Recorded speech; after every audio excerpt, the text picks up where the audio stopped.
अस्सलाम वालेकुम दोस्तों, एक बार फिर से आपका स्वागत है हमारे चैनल पर। आज 19 मई है। सऊदी अरब की कुछ ज़रूरी खबरें इस वीडियो के दौरान हम आपके साथ शेयर करेंगे, तो वीडियो को बिना स्किप किए अंत तक बने रहिए। चलिए शुरू करते हैं। सबसे पहले बात करेंगे मदरसे के हवाले से। सऊदी एजुकेशन मिनिस्ट्री ने नए एकेडमिक साल का शेड्यूल जारी करते हुए कहा कि 28 अगस्त 2022 को सभी तरह के स्कूल खुल जाएंगे और बच्चे दोबारा से पढ़ाई शुरू कर देंगे। मिनिस्ट्री ने कहा कि आने वाले एकेडमिक साल में भी 3 सेमेस्टर रखे गए हैं। मिनिस्ट्री ने आगे कहा कि 22 अगस्त 2022 को स्टाफ ड्यूटी देना शुरू कर देगा, जबकि 28 अगस्त से बच्चे मदरसों में लौटेंगे। यहाँ आपको बता दें कि पहले और दूसरे सेमेस्टर के आखिर में यौमुल वतनी और यौम तासीस के अलावा ईद उल फित्र की छुट्टियां भी रखी गई हैं। सऊदी अरब के पासपोर्ट एंड इमिग्रेशन डिपार्टमेंट यानी जवाज़ात से एक खारजी वर्कर ने सवाल ये किया कि मैं प्राइवेट ड्राइवर यानी सवाक खास के कामे पर हूँ। कफील की मौत हो चुकी है जबकि इकामा एक्सपायर होने के करीब है। ऐसे में मुझे क्या करना होगा कि मेरा इकामा रिन्यू हो जाए।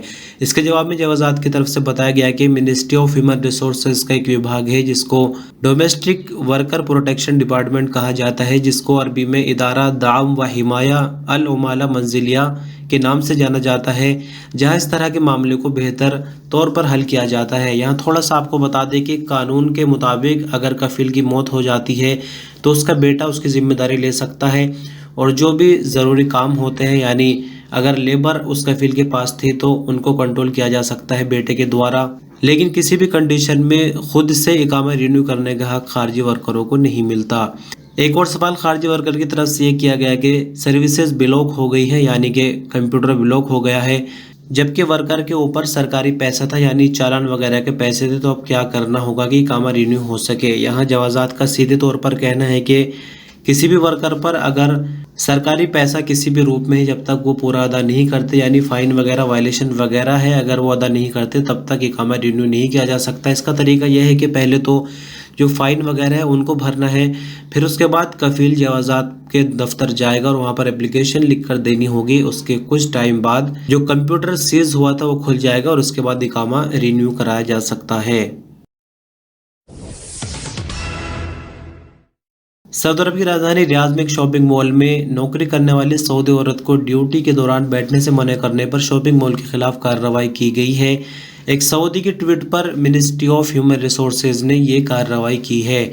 ट्विटर पर सऊदी ने कहा कि रियाद के एक मॉल की कई दुकानों में काम करने वाली सऊदी औरतों को बैठने से मना किया जाता है, जबकि चाहे ग्राहक हो या ना हो, दोपहर 2 बजे से रात 11 बजे तक उन्हें हर हाल में खड़े रहना पड़ता है।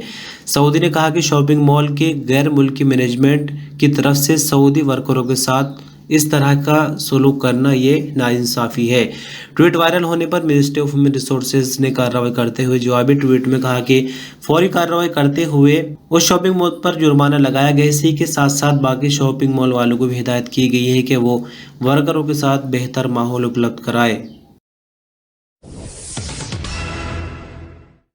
बात करेंगे कोविड की रिपोर्ट की। बीते शाम आई कोविड की रिपोर्ट के मुताबिक 602 नए मामले रिकॉर्ड आए। नई रिकवरी 556, 2 नई मौत की खबर है। एक्टिव मामलों की बात करें तो ये 6559 है। इनमें से क्रिटिकल केस 76 जो कि हालत नाजुक की वजह से आईसीयू में है। 602 नए मामले रिकॉर्ड आने के बाद 7,61,079 कुल मामले हो जाते हैं। 556 नई रिकवरी के बाद 7,45,397 कुल रिकवरी। 2 नई मौत के बाद 9,123 कुल डेथ सऊदी अरब में कोविड से अभी तक हो चुकी हैं। सऊदी अरब में बॉर्डर सिक्योरिटी फोर्स के स्पोकमैन कर्नल मुस्फिर अल करीरी ने कहा कि 682 किलोग्राम ड्रग यानी हशीश, 22 टन 315 किलोग्राम कात यानी नशा करने वाले पत्ते और 1,94,300 नशा करने वाली गोलियों की स्मगलिंग की कोशिश नाकाम बनाई गई है। सऊदी प्रेस एजेंसी के मुताबिक स्पोकमैन ने बताया कि जाजान, नजरान, असीर और तबूक रीजनों में ज़मीनी फोर्स ने 73 स्मगलरों को भी गिरफ्तार किया है। यहाँ आपको जानकर हैरानी होगी कि स्पोकमैन ने बताया कि स्मगलरों में 20 का संबंध सऊदी अरब से यानी सऊदी अरब के ही रहने वाले इसमें 20 लोग हैं। 53 इनमें खारजी यानी अलग अलग नेशनलिटीज़ के हैं, जिनमें 26 का संबंध इथियोपिया से है, 3 का यमन से, 2 का पाकिस्तान से, 2 का सूडान से और बाकी का इरिट्रिया से है। कर्नल अल करीनी ने बताया कि शुरुआती कार्रवाई के बाद मुलजिमों को संबंधित विभाग के हवाले कर दिए गए ताकि आगे की सख्त कार्रवाई इनके खिलाफ की जा सके। तो दोस्तों इस तरह से कुछ ज़रूरी खबरें हमने चुनी आपके लिए। हो सके तो वीडियो में छोटा सा लाइक दीजिए। आपकी कोई राय हो तो कमेंट में बताइए, कोई सवाल हो तो कमेंट में पूछ सकते हैं। हम जल्दी मिलते हैं एक नई वीडियो के साथ। अल्लाह हाफिज़।